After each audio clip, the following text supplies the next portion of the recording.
Okay, so ngayon wala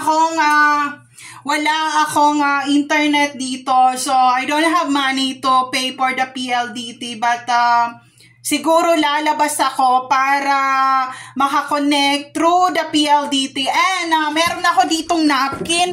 And dahil nga malakas yung dugo ko ngayon, ay may mga buo-buong dugo talaga, as in sobrang dami. So itong napkin na to, parang hindi itong isang pads ng napkin na to, hindi siya kulang pa. Parang kulang pa yung isang pads na ganito ng napkin talaga. So, kailangan ko maraming dadalhin. Ayoko lumabas dahil nireregla ako ngayon. I have menstrual period. And, talagang nireregla ako. Pero dahil walang wifi and I want to communicate to those people that want me into YouTube, that I loyal viewers sa YouTube, I need to go out and connect with the internet through the Wi-Fi. So, magagawa ko ngayon, magdadala ako ng madaming napkin, baka ako matagusan, ganyan. Ito yung problema ko. Nung nagka-regla ako, nung high school and college, ang hirap mag-aral.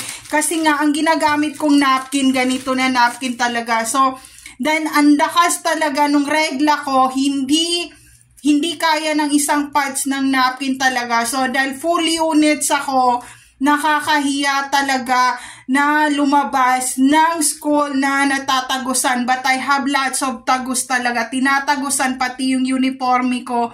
And yun ang problema ko. At least babae ako, diba? So I'm so proud because I have menstrual period and I'm a ladies. Babae ako at ayun, I'm so proud of that.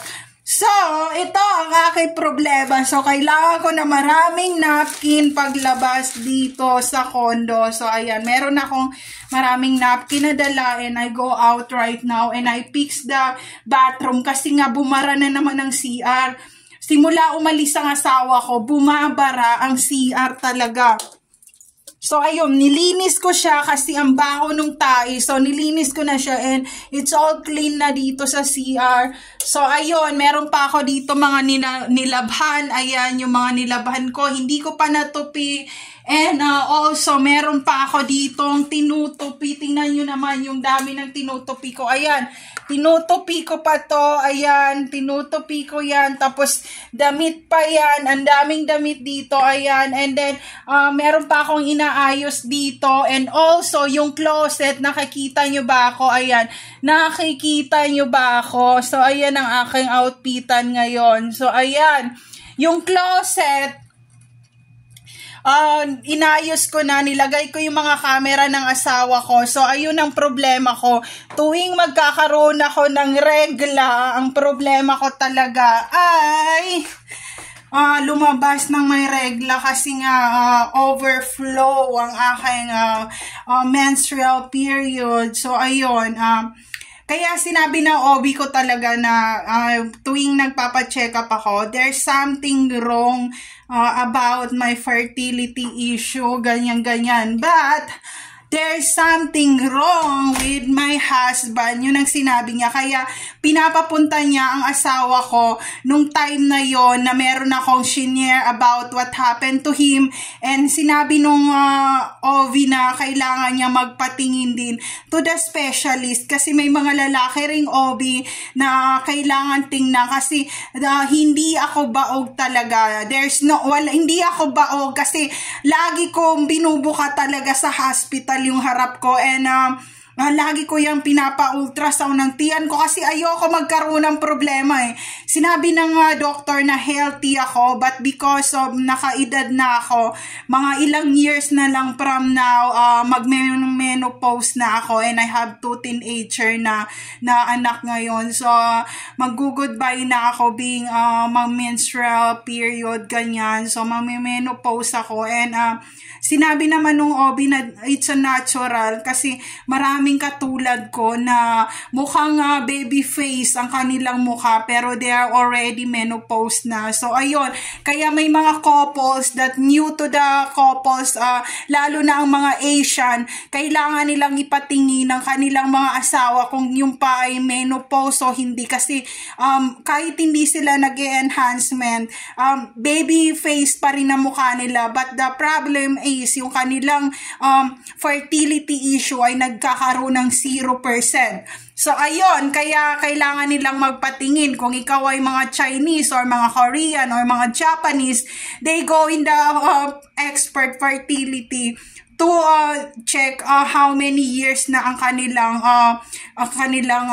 yung kanilang bahay bata or yung kanilang kasi malalaman nila yun. You cannot lie to the expert fertility professional. Kaya doon ako dinala ng asawa ko, and it's year 2000 ata yan, 16 or 17. Tapos nagpa-check ako, and then kinuhanan din siya ng sample those time.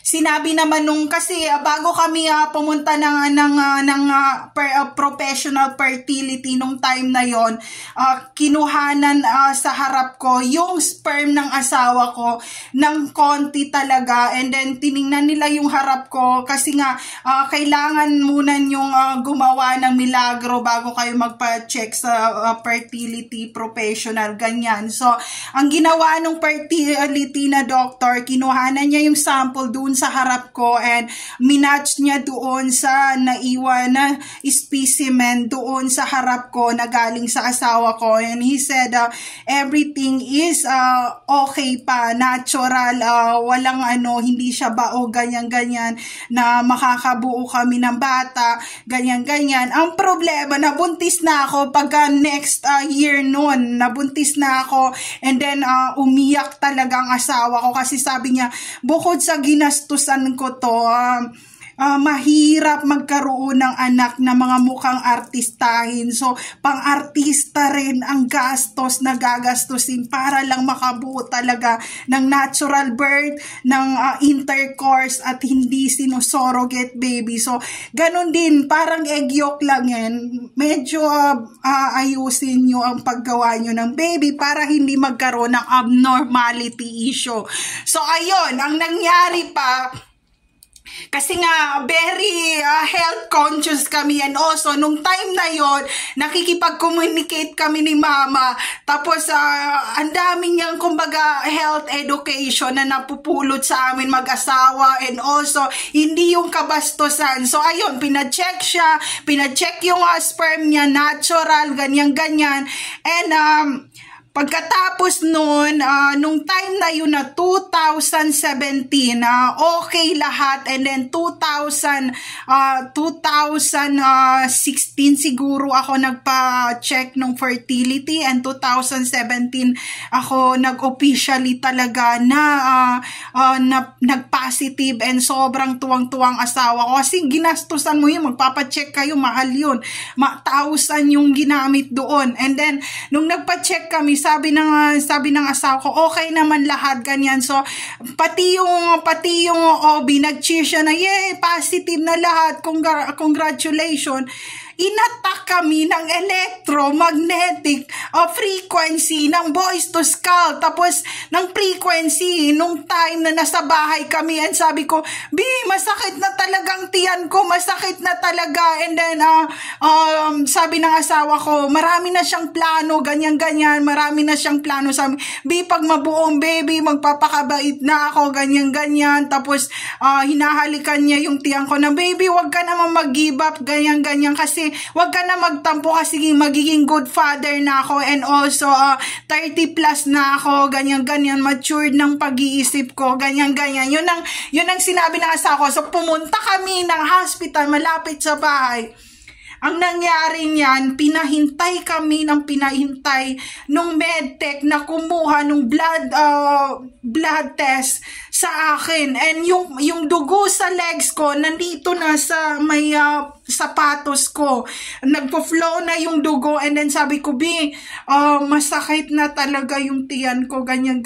And then, nung time na yun, sabi niya, kaya mo pa maglakad? Sabi ko, ginanong ko yung kamay ko. Sabi ko, bitingnan mo yung dugo, fresh blood siya.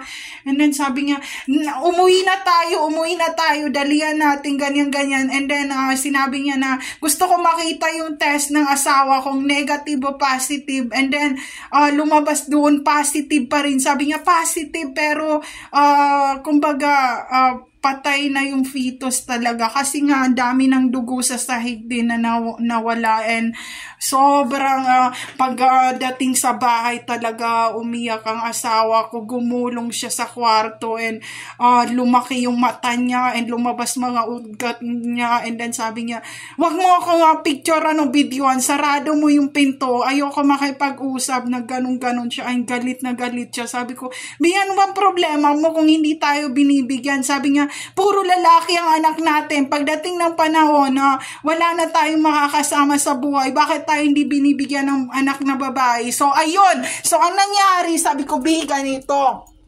Pag okay na yung aking miscarriage, balik tayong hospital, tapos magtatanong na naman ako kung anong dahilan. So, ang sobrang kulit namin pagdating sa hospital, ganyan.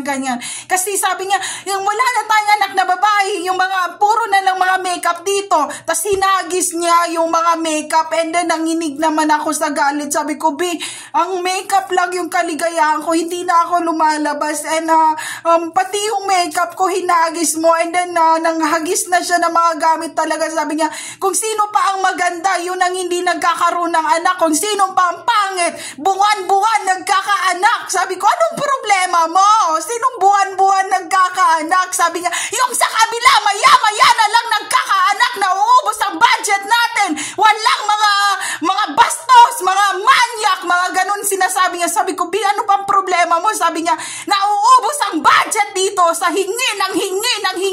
Lahat, pati ba naman sa tindahan, nangungutang pa ng bigas. Yun ang sinabi niya. Sabi ko, sino ba yung Excuse me, hindi ako lumalabas. Sa mall ako bumibili ng grocery, ng bigas talaga. And yung time na yun, pumunta ako doon sa parang vendor na malapit sa apartment talaga. And nadagdaga pa talaga yung galit ng asawa ko. Sabi niya, my sweet kasi my sweet 16. Nung nakita pa niya ako, hindi pa ako nag-20. Nakita pa niya ako kasi doon din nangungutang yung iba kong mga kakilala nung time na yun. Kaya niya ako tinatawag na my sweet 16 kasi nga teenager pa ako napunta doon sa area. Kaya kilala ako doon sa area yun. So yun, sabi niya, my sweet. Merong tito umuutang bigas, and then kasi siya parang nagtatry siyang magtagalog talaga na ibang lahi, and kamukha niya yung asawa mo, meron ba iba yan? Yun sinasabi. Tapos sinasabi ko naman sabi ko, hindi, wala akong alam about that. And kinumpran ko siya, sabi niya, paano kayo mangungutang ng bigas? Meron nga binibigay na budget for grocery, and lagi raw nagpa-fine dining yun. Sabi ko, hindi kami nagpa-fine dining kasi marunong ako magluto, and meron akong pang-bake, meron akong pang-cooking, meron ako lahat. So, ang sinasabi ng mga anak ko, mami, paano pa tayo magpa-fine dining kung dito pa lang sa bahay, pang-restaurant na yung mga menu na niluluto. Tapos sabi niya, my sweet, nagkaroon ako ng pamilya, sabi niya, ina-advisean kita. Yung bantay sa apartment, ina-advisean din ako, sabi nung bantay, sabi niya, parang anak na kita, kasi nga, kumbaga, dahil nga, teenager nga ako dun sa area, nakikita nila ako, pabalik-balik, puntang airport, pabalik na naman doon, parang concern na sila sa akin, and sinabi nila, ganito advice ko sa'yo, sabi niya, meron ako naging asawa na Bisaya sa Cebu, sabi niya, kung alam mo ang Cebu, sabi ko, nakapunta na kami doon, and pumupunta rin ang asawa ko doon, pero hindi yearly, minsan ganun, hindi ko na sinabi kung anong year, ganyan. Tapos sinabi niya, Alam mo ba na iniwan ako nung Pilipina na naging asawa ko at dinala lahat ng mga anak ko sa Cebu, and lagi ako nagpapadala, and sinabi lang niyang okay ang mga anak ko pero pinamigay na rin sa mga kamag-anak. Yun ang sinabi niya sa akin story, and kasi hindi ako naniniwala talaga sa mga sabi-sabi ng kapitbahay. Mahirap ako papaniwalain talaga. Yun ang problema ko. So, ang ginawa ko, sabi ko, hindi ko rin alam. Pero kung sino man yan nangungutang ng bigas, sabi ko, magkano bang utang? Kasi gusto kong bayaran. Babayaran ko, sabi niya, minsan mga 10 kilos na bigas inuutang dito. Sabi ko, nabayaran na ba? Kasi gusto kong bayaran kasi ayoko ng issue. And also, kasi nga may posisyon ng asawa ko, ayokong madungisan ang trabaho ng asawa ko. Ayokong kaya kumbaga kinakaberap ko, sabi ko, nabayaran na ba nila yung bigas? And sa isang taon, ilang beses sila kumukuha ng bigas, and sinasabi niya na halos every week sila kumukuha ng 10 kilos. Sabi ko, it means madami sila doon na kumakain. Yun. Tapos pag pasok ko ng kotse, nakaupo ako, sabi ng asawa, ba't ang tagal mo? Sabi ko, yung nangungutang raw talaga doon. Sabi ng asawa ko, wag ako idamay sa mga ganyan na. Sabi niya, wag mo na siyang kausapin. Sabi ko, paano kung meron ngang kamukha mo na pumupunta doon para kumuha ng bigas talaga? And sabi ko, wala namang problema, babayaran ko sa tindahan yung utang ng mga taong yun. Paano kung naging homeless sila dito and wala silang pambayad? Kasi ako rin, wala rin nung unang panahon din na kailangan ko talagang gumawa ng paraan para magkapera. So naiintindihan ko sila. And then sinabi ng asawa ko na hindi siya nagsasalita nung time na yun. Wala siyang, nag-silent siya, and parang sinabi niya, sobrang bait mo na talaga, hindi ka magagalit. Parang ganun yung niya sa akin. So, meron pang yung hospital naman, na hospital namin, kasi kami talaga pang specialist doctor kami pumupunta. So, 1,000 talaga ang nauubos doon. Kaya sinabi ng asawa ko, nung homeless pa siya, barya-barya, pero ngayon nakaposisyon na siya, at siya ng misis ko, wala na akong lahat na lang ng bagay pinapakialaman, and pinapakialaman ko. Pero kung may time naman na sabi niya, walang-wala akong panggas ngayon, pwedeng pahiram muna ng pera, ganyan-ganyan. Sabi ko, tapos nung time na yun, nung na, sabi ko, sobra ng pangihiram mo sa amin, kasi pati yung pera ni Hero ni Gabi, nagagalaw na talaga. Nung time na yun, sabi ko, sobra na, pangihiram mo, kasi ultimo panty bra, hindi ko na mabili. Ano ba talaga mga pinanggagawa mo? And hindi siya nagsasalita, pero naiiyak siya. Sabi ko, kung ano may troubles na nangyari sa'yo, dapat makasurvive tayo, kasi hindi na normal. And nagsimula lang ako sa walang pera, and hindi normal ang nangyayari. So, ayun, meron siyang sinabi na ganito, ganyan, tas nagsusumbong mga hospital na meron pang pinaparinigan yung hospital na sabi niya, yung isa na misis na taon-taon na nanganganak, tapos yung isa naman hindi pa pala nakalabas ng bahay, ultimo fine dining, hindi pa nagawa. So, mga kapampangan sila. So, nung nakausap nila ako, sabi, parang siyang may accent ng Kapampangan. Meron daw akong accent na parang naghalo ang Kapampangan sa norte, na parang ginagalit na Chinese. No, kaya nga ayaw nilang boses ko. Sabi, misis, yung boses mo talaga ang ingay talaga nito sa hospital. Kaya pag nasa pintuan pa lang ako, nalalaman nila, ito, mami to ni Gabi, ni Hero, kasi ang ingay na naman dito sa school. So, ayun, kaya tinatanong sa amin, may accent kang norte na may Kapampangan na hindi taga-probinsyang accent. So, sabi ko, ganun talaga, anong gagawin ko? Ganito magsalita. Nung time na yon, sa last martial law talaga, nung time na nasa Cotabato City ako, mamatay-matay talaga yung lola ko, kasi may lolas teach me the dialect of Mindanao, and nabubulol talaga ako. And pag nabulol ako, ko, tinatagalog na nila, and pag hindi ko naintindihan, sasabihin ko, parang napipipi na ako kasi hindi ko siya ma-pronounce talaga. And sinasabi ng lola ko, may mga naghahanap naman sa kanya, itago nyo. So yun, itatakbo na naman nila ako sa ibang probinsya. So ayun, dahil malaki na si Hero, si Gabi, hindi ko pa rin alam kung sinong nangungutang ng bigas. Nagkaroon na ng gera. Ilang gera na ang dumating, hindi ko pa rin alam kung sino ka ba. Ano ba talaga problema mo? So ayun, there's no safe place to all targeted individual.